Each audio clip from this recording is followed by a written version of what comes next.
বাংলাদেশে ক্রমশ জনগণের ইচ্ছা এবং রায়ের বিরুদ্ধে আকাঙ্ক্ষাকে ধূলিসাৎ করার জন্য একের পর এক বিএনপি সরকার যে পথে আগাচ্ছেন, এই পথ হচ্ছে আপনাদের জন্য সর্বনাশা, অপরিণামদর্শী পথে আপনারা হাঁটতে শুরু করেছেন।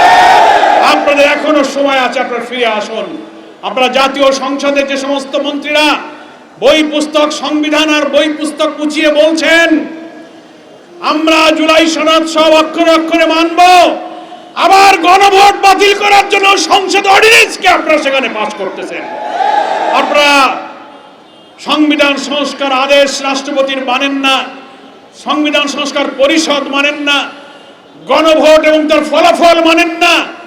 তাহলে তো মাননীয় প্রধানমন্ত্রী, স্বরাষ্ট্রমন্ত্রী, আইনমন্ত্রী যারা পার্লামেন্টে ব্যাপারে কথা বলছেন, একটা কথার জবাব জাতির কাছে দেন। পার্লামেন্টে দাঁড়িয়ে বলুন, আপনারা যে গণভোটে হার পক্ষে ভোট দিতে বলেছিলেন, জনগণ, আমরাও তো বলেছিলাম জনগণ 5 কোটি ভোট দিয়েছে। বর্তমান প্রধানমন্ত্রী নির্বাচনের আগে শহীদ আবু সাইদের কবর জিয়ারতে গিয়ে যে বলেছিলেন যে হ্যাঁ আপনারা গণভোটে হার পক্ষে ভোট দেন, আমরা বিশ্বাস করি প্রধানমন্ত্রী নিজেই যেহেতু হার পক্ষে ভোট দিতে বলেছিলেন, তাহলে প্রধানমন্ত্রী নিজেও হার পক্ষে ভোট দিয়েছেন। হার পক্ষে ভোট দেওয়ার অর্থ হলো 84টি ঐক্যমতের জুলাই সনদের পক্ষে আপনি ভোট দিয়েছেন, সমস্ত সাংবিধানিক সংস্কারের পক্ষে আপনি ভোট দিয়েছেন। স্বরাষ্ট্রমন্ত্রী, যদি আপনি হার পক্ষে ভোট দিয়ে থাকেন তাহলে আপনি জুলাই সনদের পক্ষে ভোট দিয়েছেন। গণভোটের ব্যালটে কোনো নোট অফ ডিসেন্ট ছিল না, সমস্ত সংস্কারের বিষয়গুলো গণভোটে ছিল। Hire Google TV. Smart living powered by Homey AI. 5 কোটি মানুষ ভোট দিয়ে আপনাদের নোট অফ ডিসেন্টকে বাতিল করে খারিজ করে দিয়েছে। আপনারা পেয়েছেন 50-51 বার ভোট, আর গণভোটে জুলাই সনদের পক্ষে দিয়েছে 70 ভাগ ভোট।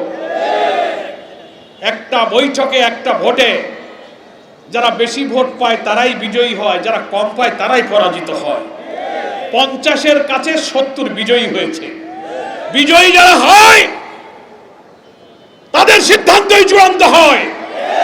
আপনারা 8-10টা পয়েন্টে নোট অফ ডিসেন্ট যদি দিয়েও থাকেন, সেইটা ঐক্যমত্য কমিশন গণভোটের ব্যালটে অন্তর্ভুক্ত করে নাই।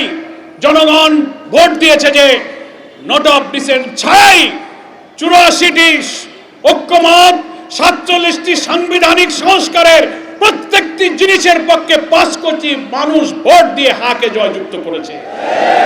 ফলে প্রধানমন্ত্রী এই হার পক্ষে ভোট দিয়েছেন, আইনমন্ত্রী দিয়েছেন, স্বরাষ্ট্রমন্ত্রী দিয়েছেন, তার অর্থ হলো আপনারা এই সংস্কারকে মেনে নিয়েছেন। তাহলে আপনার দেওয়া ভোটের বিরুদ্ধে আপনি কি এখন ভূমিকা নিলেন?